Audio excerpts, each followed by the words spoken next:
we then moved on to our second career as trainers at our regional academy. And since then we have retired and we're in our third career together. Well, we're part-time now. So we failed at retirement. yeah, and we do this once a week or so together.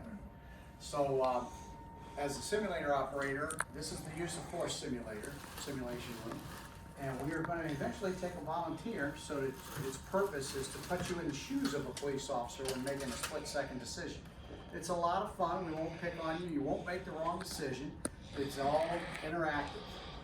However, it's not a video game, which is why there are rules that you have to be 18 or over to participate in. We take it very seriously, as you should police work. Retired police officers in here are current. Okay, thank you for your service. 6 months. I know that feeling. When we entered the job in 3 years, we were just hiding. So no, it was a great career that I had. So the word of the day that we're going to talk about is reasonable. This stems from a 1989 court case known as Graham versus Connor that I'm sure you're familiar with. And what they said way back in 1989 is that the conduct of a police officer shall be judged from that of a reasonable officer with the same circumstances and facts at the time or at the very moment that they make that decision to use force. You're allowed to use force for 2 purposes, defense and control, and then you have to be able to articulate the reasonableness of that. What might be reasonable to you may be different from you. So if there's 2 people up here at the same time and one uses force and the other one doesn't mean that they're wrong. It only has to be reasonable. Here's the kicker to that also. Without the vision of 20/20 hindsight, meaning you can't second guess what an officer's decision was with the facts after the circumstances. You have to be in the shoes of that police officer at the moment that he or she used that force. Does that make sense to everybody? Real time. Okay, real time, exactly. I'll draw your attention to this force model that we have over here. This says escalation of force and de-escalation of force. Police officers are trained in both. There has to be a 50-50 balance in this. Knowing when to escalate is just as important as when to de-escalate and vice versa. Basically what that says in a nutshell is that the actions of a suspect should dictate the actions of an officer. There's a few words down here. There's that word reasonable. The reason why it's there is that we put it over minimum. It used to be minimum. And I said, that really doesn't belong there because that's not what the Supreme Court says. It doesn't say anything about minimum amount of force or least amount of force. Department policies may. This, what you're learning in here today, is federal policy. And usually that's mirrored after department policy. So department policies take from what the Supreme Court says because it's the highest court in the land and that's what you probably should do. You're handcuffing your officers otherwise. Over here, 2 words to pay attention to. Threat, you'll see plenty of them when you're up here. But in order to use any type of force, be it non-deadly or deadly, make sure that you're able to articulate an immediate threat. And we'll all talk about that. Because today you guys are going to be the jury on whoever comes up here. And you can pick a partner, and we got room, and we'll do 3 different scenarios for you. Before we get to that, I will tell you that 97% of the time, police officers will not have to use any type of force at all, okay? Because we are also trained in interpersonal communication skills, how to talk to people, all right? You may use your big boy or big girl voice when you're up here by saying, police don't move, and start yelling and screaming, but if that doesn't work, you're gonna know because the people may not pay attention to you, or you're gonna have to go to their level, okay? So, if you do 3% of the time where you actually have to use some sort of force to either defend or control, we got a couple options for you up here. One is OC spray. You guys still use that? I've been trying to stay away from that for the next 6 months, I think. This is oleoricin capsicum. It's pepper spray. It's made out of cayenne pepper. The way it'd be used is if I told this young lady here that she was under arrest, turn around, put her hands behind her back, and instead she dropped her back foot, made a fist, and told me if I touched her, I'm going to knock out all your teeth. Not a good time for me to go up and touch her at that point to take control of her. One option that I would have is to say, ma'am, you are under arrest. I have a warrant. Turn around and put your hands behind your back more forcefully, and if you don't, I'm going to spray you. Let's say she takes a step towards me and I spray her. The optimal range for this is about 6 to 8 feet. It'll go as far out as maybe 15 feet. Comes out like an aerosol spray. Once it hits your eye, your face, which would be the target, you're going to be tearing, you're going to be snotting all over the place, and you'll probably have this type of reaction because it stings very bad. Having said that, your son, you, me and Paul, we've all been sprayed with it. It's not going to hurt anybody to the point. It's a non-deadly force option, intermediate, and it is used to defend yourself so that when she does do this, now I've defended myself, now it's time to control. I would handcuff her at that point. Now, if I threw her down on the ground and kicked her a few times in the ribs because she made me mad, that would be an example of what? Excessive force, okay? Because I can't articulate defense or control at that point. Make sense? Another option for intermediate force that we have up here is a taser. You guys have those? Okay. This cartridge just simply snaps in, and then you just pull the trigger. When you pull the trigger, the blast doors come open. 2 electrified wires come out, and they start spreading like this. So if you're 7 feet from me, that'll be a 1-foot spread. 14 feet would be a 2-foot spread, and the maximum range of that weapon is 21 feet, which would be a 3-foot spread with an optimal range where you want to use it between 7 and 15 feet. What happens when you get hit with those, as we have? Did you ever get hit with a taser? Okay, so it's part of the police training process. Again, we're still here talking about it. It's not going to hurt more than 5 seconds, which is the length of time that it adds. What you will hear from the press is that 50,000 volts of electricity were used today to subdue a person in Salt Lake City, Utah. They want to make that drama, the 50,000 volts. The volts is just to make that weapon work. The amps is the actual electricity. And they don't tell you that it's only 0.003 amps in there, not enough to light a bulb on your Christmas tree. So nobody's getting electrocuted. Having said that, when it hits you for 5 seconds, you're going to know it because it causes muscular disruption in your body. You tend to tense up for that 5 seconds with a 1 trigger pull, and then you'll collapse, at which time we've defended ourselves. Now it's time to control. At the end of those wires is a 1-inch probe with a 1/2-inch needle. Both of them have to hit the person for it to even work. One hits and one doesn't, it won't work. If it's within 2 inches of your skin, if you're wearing a jacket, it will work, okay? So 1 trigger pull, 5 seconds. So those are some of our intermediate force options. The rest are located in that glass case out there, different batons, usually an ass baton.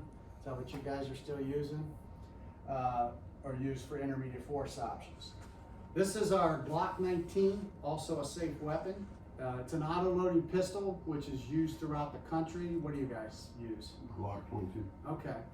A smaller weapon, right? 22? No, it's the big 40. It's a big one? Okay. 40. This is the 40 caliber as well? No, that's a 9, but Is it? the 40 is what I carry too for a while. Okay. Well, it's an auto-loading pistol, and it's used for training for deadly force. Now, when I talk about deadly force, police officers don't take the job to be shooting people. We get paid to protect life, not to take it.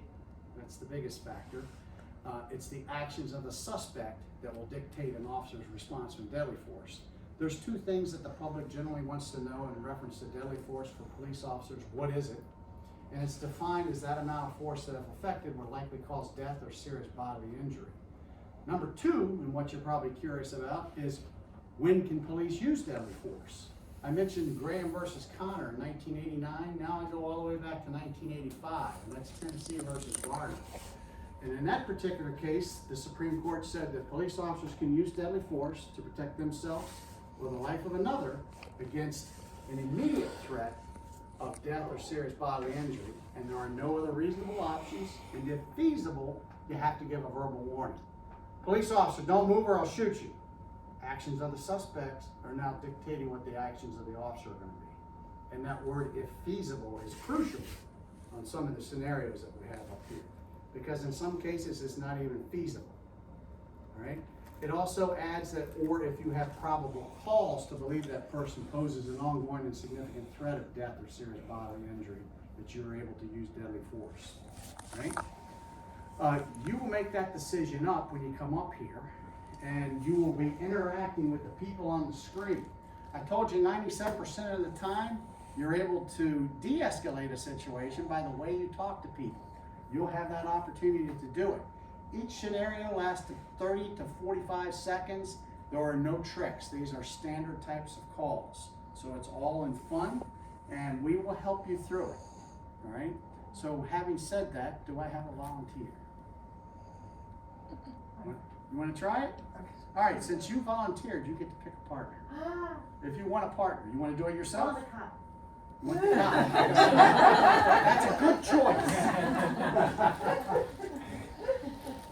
So your son's a police officer? Yes. In Salt Lake City? Yeah. Oh, man. I've been there. I Is there saw a less picture of here? him. Good looking young man. All right, ma'am, you can come over here. Have you ever shot a gun? No. Okay, put that in your pocket. Oh, I don't. And sir, you have no weapons on you, correct? No. Okay, come on up. We've been to the White House. Absolutely. Yeah, no, you don't want to carry a gun into the White House. Right, put that in your That's not a good plan. And if you were to just pick it up without pulling the trigger, just point it at the screen. And use both hands. Like how? There? That's what I'm looking for, right here. Put that right there, yes. So if you fire this weapon, this is gonna shoot back real quick, which I don't want you to do just yet.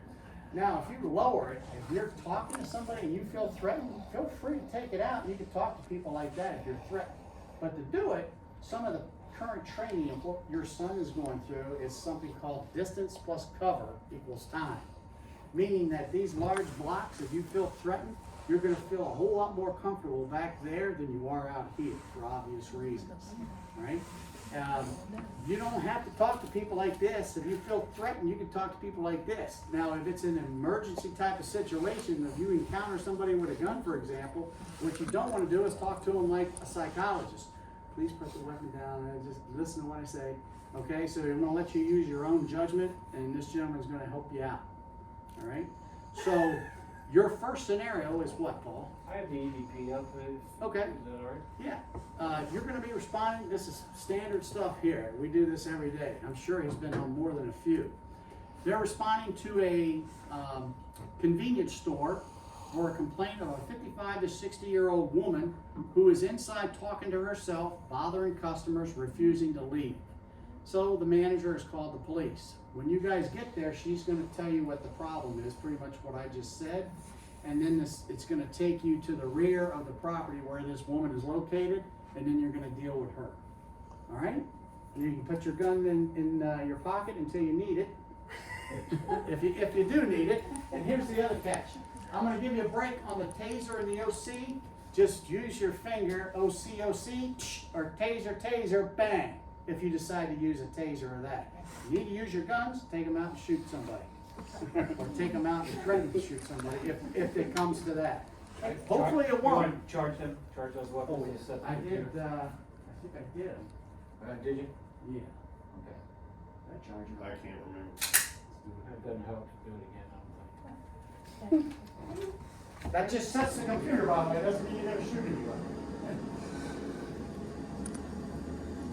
A report has been received describing an emotionally disturbed person, EDP, who is acting strangely near a mall. So, honey, the reason I called it is there's this woman who's been around a lot lately, and she's just not leaving today. She's kind of muttering to herself, and I just don't think she's right. I'm afraid she might be a danger to herself and to others. She's kind of my height, grayish hair, like a light green top and jeans. So she might not. And thank her. You've already been on your radio to let them know where you're going, which is the rear of the store. So dispatching your backup units to where you're at. The next person we'll see will be her. Stay away from me. I know who you are. I know Start what talking you're to her. saying. Introduce yourself. Just stay away from me. Leave me alone. There you go. You stay away too. That's okay. Stay away Everything's from all me. right. Leave me alone. Shut up. Shut up. Everything's okay, man. Bother me. Yeah, I hear what you think. They're telling me what you're saying. I know what you're saying. They tell me. What are they saying, ma'am? Stay away from me. Ma'am, take your hand out of your pocket very slowly. Ma'am, don't do Stay that. away from me. Put the gun in your pocket. Okay.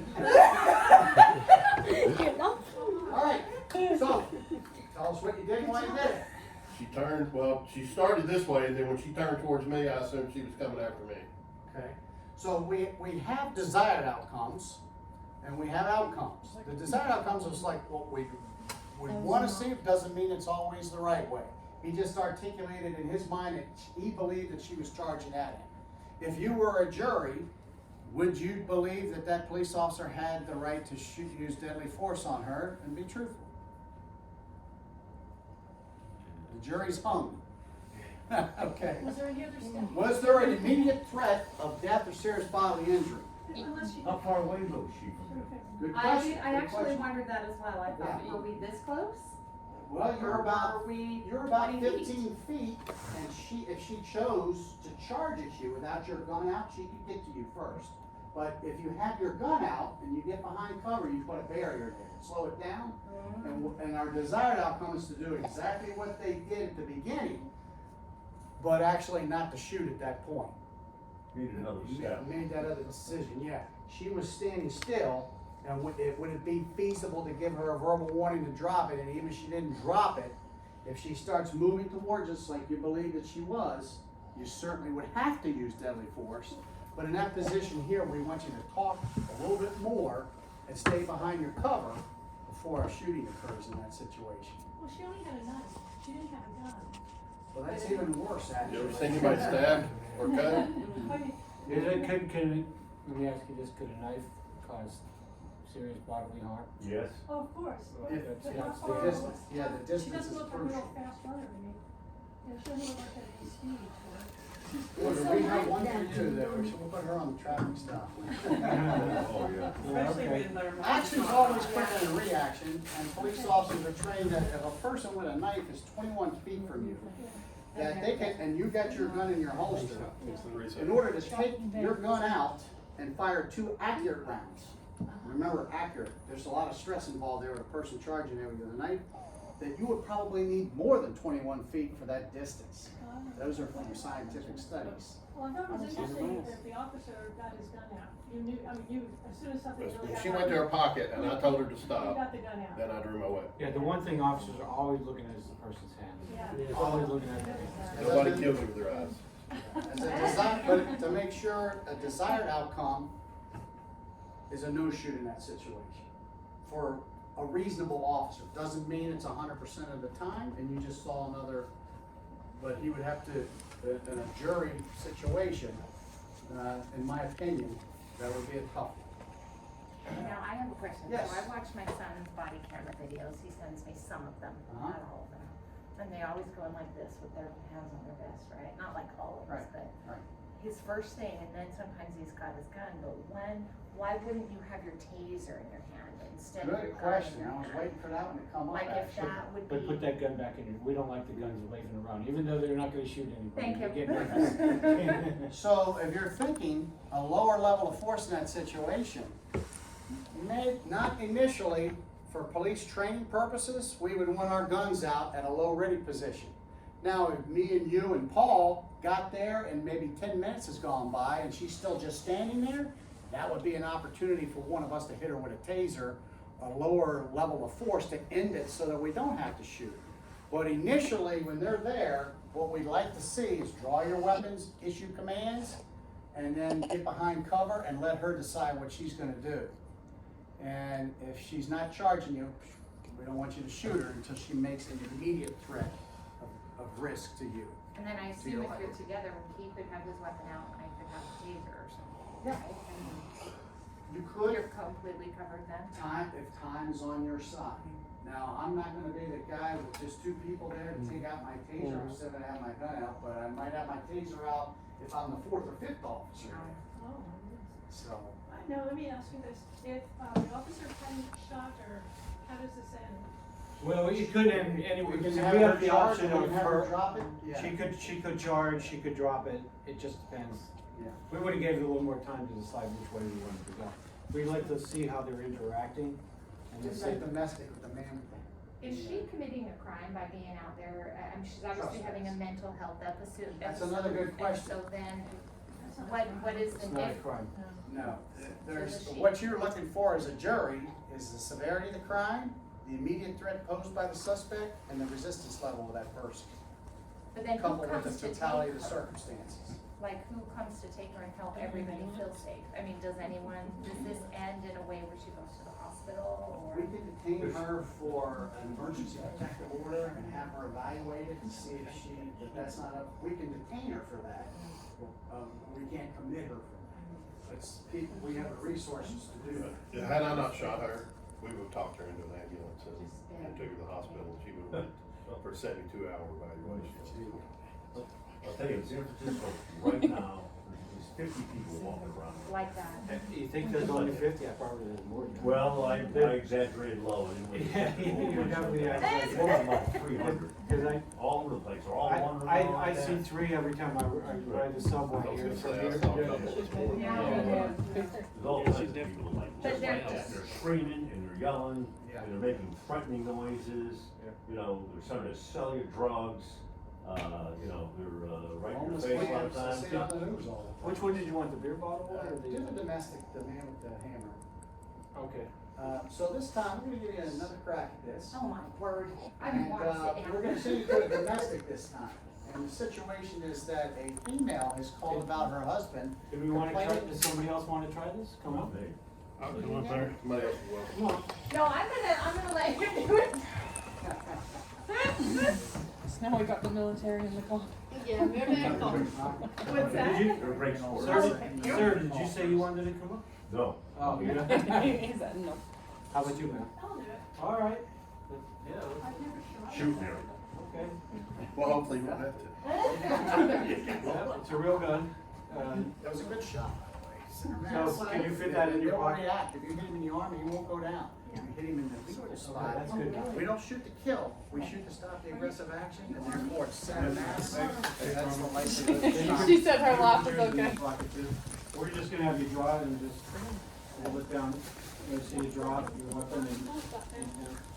They done the military back then in mass. Get your finger off the trigger. That is police way too. Yes. People sometimes ask us why we don't shoot for their hand, the gun. That's just that's pretty silly, yeah. Yeah, if you're They've gonna never shoot been them, shot. they're pegging. Well, not only that, even if you get them in the hand, you still have another hand to pick up your gun and hit you with the other. It doesn't mean, even when you're shooting for center mass, does not mean that your person's gonna go down. If you shoot. Okay? And you already know how to shoot. Yes. Okay. So they're gonna be responding to a domestic situation involving a female who's complaining that her husband assaulted her, and he has 2 kids inside the house that she says he won't let go to come out. When they arrive on the scene, that lady's gonna be coming right out at you, and she's been assaulted. Talk to her immediately, but your attention's gonna be drawn to the front door where the man, that husband, who's dressed in blue jeans and a white t-shirt is gonna be confronting you, all right? And then you guys will take it from there. We'll pause it after a moment and see where we're at. You are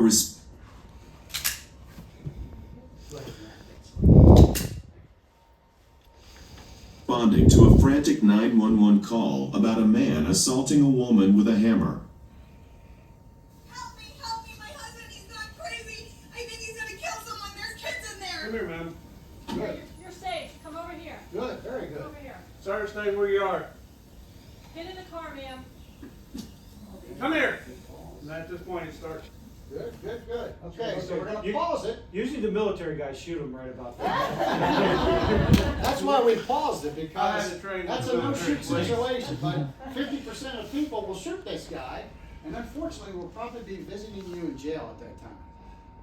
That's a no-shoot situation. Just because he has a hammer in his hand, he may be a threat, but he's not an immediate threat unless he charges at you. He's running away from you. We'd like for him to drop that hammer, and that's why we're pointing our guns at him. Drop the hammer. But if he runs, we can't articulate an immediate threat of death or serious bodily injury.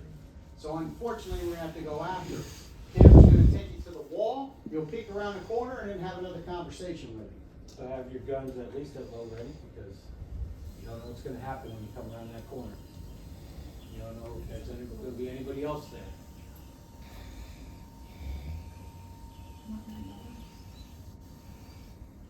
Get off my property! Drop the No! hammer. This doesn't concern me, this is a family matter! Sir, drop your You hammer. want it?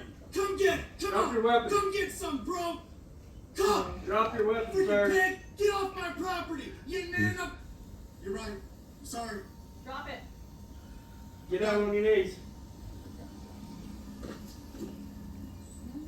All right. That worked out. Hey, good. Now, Hey, now, good. now, Scared him, Mary. So, was it feasible, members of the jury, to give him a verbal warning before you employ deadly force? Of course. Yeah. if he, Alright. as soon as he took one step though, what would you do then? What would you? But you had your guns out. Now, we've had people up here trying to talk to him like this, and we can change that scenario and show you how fast that attack can happen. And he's on them swinging that hammer at least twice before they fire a shot. One shot with that hammer, and you're not gonna have an opportunity to shoot anybody then. Right? So, good choice, good use of cover, good verbalization, and you didn't have to shoot anybody. I was really glad. But we got another scenario for you. Oh dear. So, we're gonna put you on a traffic stop this time. Oh, And you're a two-man unit, and you see a car going, say, 40 in a 25 zone, not a big deal. Severity of crime is really low. But when you activate your emergency equipment, they don't pull over, but they're not running from you. So they're gonna you're gonna follow him down the road about a mile, he's gonna pull off the main road and go down a dirt road for about a half a mile. That's where the scenario will start with the vehicle stop. So go ahead and rack your slides again. There you go. So just to put Tell in- that person what to do. Just to put this Get in- out, throw the windows out, Yeah. whatever you wanna do. You'd be nervous because the guy's not gonna just take you down the deserted road. This is obviously a situation where there's something up here. It's not, you wouldn't do that if you were stopped by a police officer. You'd pull over and no. So you have to be ready for something to happen. So normally we would ask the guy to let me see your hands out the window, or throw the keys out the windows, because we want to know what's going on here. You stop a vehicle for a speeding violation. After turning on your flashers, the driver slowed and continued for half a mile before coming to a stop. Sir, let me see your hands. Good. get out of the car. Very good. Get away! There is a gun in the Don't come any closer to me! Sir, drop She your should have weapon. never said that! Cover. She should have shown me the respect I deserve! Sir, I killed her and I killed him! It's okay, She drop should your have never weapon. said What's your cop that! about Get this? away! Just kill me! Sir, Kill me stop. now! Sir, Come on! stop. Shoot! Kill me! Please Kill drop me! your weapon. So there's our lesson on action versus reaction. If everybody would point their fingers at me, that's your Just put the gun, up. here's mine. There for now. When I move, and you already know what's coming, just yell bang when I move. Bang! So we either just shot each other or I shot you first, just like you just saw here. And you knew what was coming, they didn't. When does he become an immediate threat? As soon as he pointed the weapon. As soon as he walks towards us. And then you shoot? We don't have to wait. There's no So we- constitutional law that says a police officer has to wait to have a gun pointed at him. What do we have to have? A reasonable expectation based on the totality of the circumstances. This guy gets out with a gun to his head. He's crazy enough to shoot himself. He's certainly crazy enough to shoot us. And what But else we does can he stay say? there He all also day says long. he also said he killed his girlfriend, and I'll kill you. So, So the minute he took a step, that would have been the When he That's- starts that's our walking desired towards us, outcome, he's yes. made his decision. That he becomes an immediate threat to us. If he stays here like this, yeah. we can get behind cover and we can work till the next shift replaces us. If we get other resources there, maybe we can end up with less lethal options if he decides to just stand here like this. But when he lowers the gun and starts to walk towards us, we can't wait to have the gun pointed at us. Yeah, but he can go like this, and He could. And we've had officers that have, when he gets out of the car, makes this motion and they shoot him. yeah. They would have to articulate that. And I would testify on their behalf that the guy got out.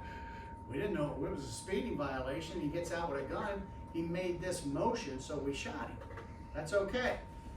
But it's even more productive for you to articulate if he's walking towards us, that we have to do our job at that point and shoot him before he raises the gun at us, because we know action is quicker than reaction, and we know that we have probable cause, meaning a better than 51% chance that that's what he's gonna do, even though he didn't do it.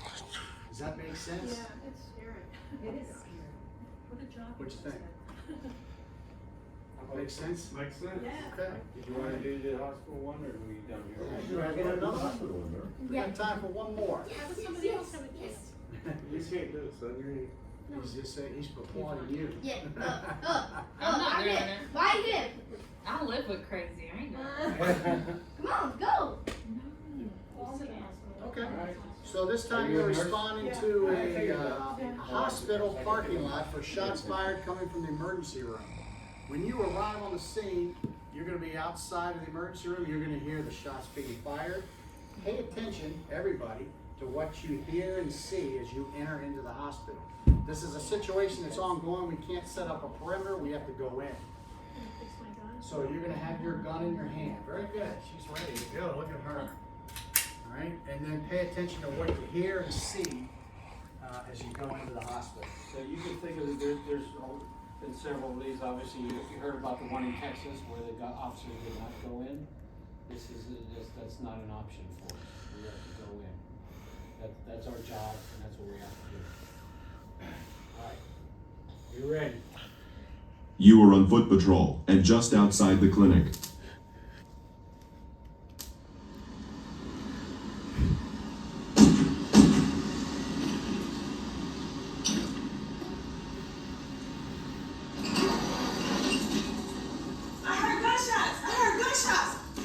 That's a security guard, he's gonna be in your way, but you're gonna have to follow him.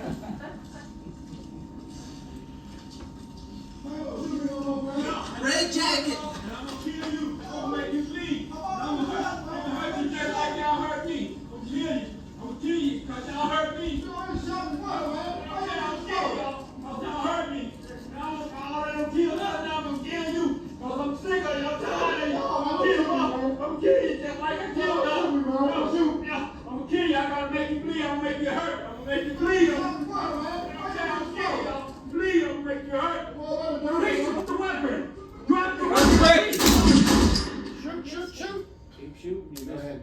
it. I don't have another one here. Okay. mine right back and stop. One shot. Yeah, you saw the green, I meant you missed it. Why Who shot? I did. Okay, both of you shot? Yeah. I Okay, think I missed. when you see green up there, and in fact, most shootings occur within 10 feet. I've been keeping stats since 2006. And why do we miss? Because of the stress that's involved. Well, I was wondering why you had to follow the security guard. Like, is Oh, that he's in, just to film his, yeah, he's in the way. It's not- We would don't not have film done it. that.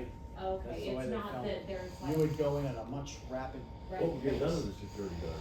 Go ahead and start back. Stand down. Stand down? Yeah. Okay. Give them another job to do. You would go in and be in charge of that scenario, you wouldn't have to wait. We would go in first, yeah. Yeah.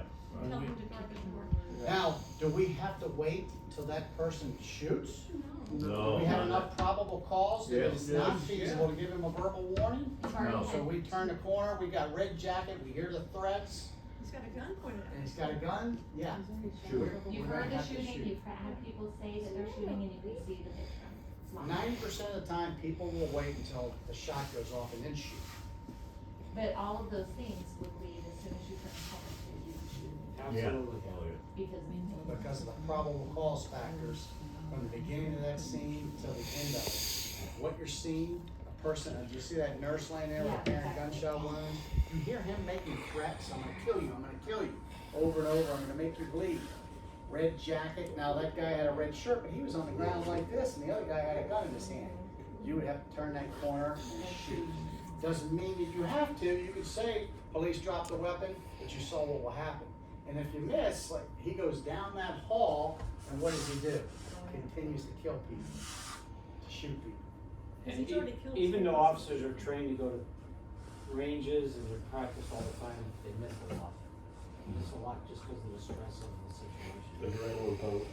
Did your gun fire or did it just click? It slid back. Okay. It Well, locked. maybe he, Fired then. It slid back and we fired. only heard one shot from us, right? I heard 2 shots. I'm not I sure. heard two, it only registered one. Okay. We've had some issues. Issues with the Yours guns. might have went off. Yeah, you might have, yours was probably the green, you probably had a malfunction. All right, any questions?